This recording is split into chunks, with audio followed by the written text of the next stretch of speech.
This is Tom Dillon, the Lifetime Liberal, and today is Wednesday, May 24th, 2017.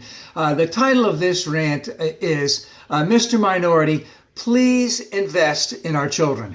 So we had a very young, radicalized bomber in Manchester, England, less than a day and a half ago. And of course, there's a lot of questions as to why that person had become radicalized. And some of the answers are, in essence, is there's no job, there's no future, they're marginalized, there's no assimilation in a lot of cities in Western Europe, and what can be done to decrease that type of thing. So if we take that to the United States, we have the betrayer of trust who just came out with a budget. And if we don't want radicalization and we don't want to have our children to have no job opportunities, no future, we need to invest in them. We need to invest in prenatal and postnatal care. We need to invest in early childhood education. We need to, is that Head Start? Yeah.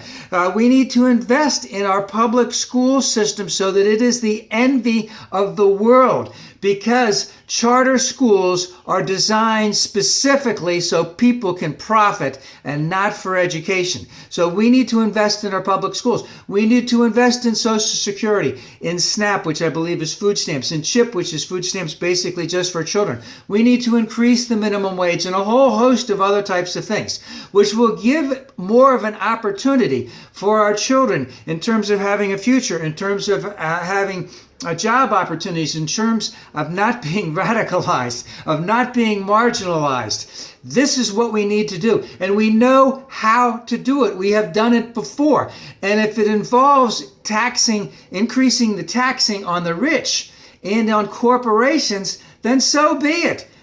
We can do this. And again, the rich they'll always be rich. They'll benefit of all of this in the long run also.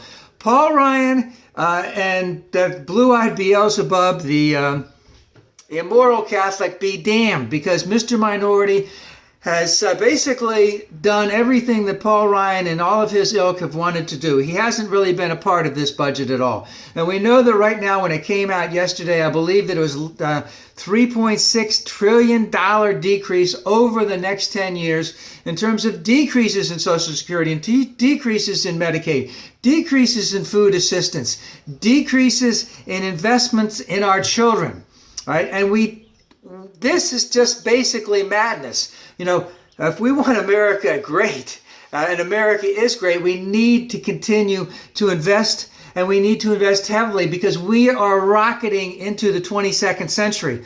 Other countries are doing this all over the place. And, we need for people to be this way. And of course, the American people are behind everything that I have just mentioned by huge percentages, especially in terms of taxing the rich and taxing corporations. And we know that right now that the discrepancy between the rich and the poor in the United States is greater than it has ever been. And also the profitability of our corporations has been huge amounts. So, we can have that carried interest loophole tax redone.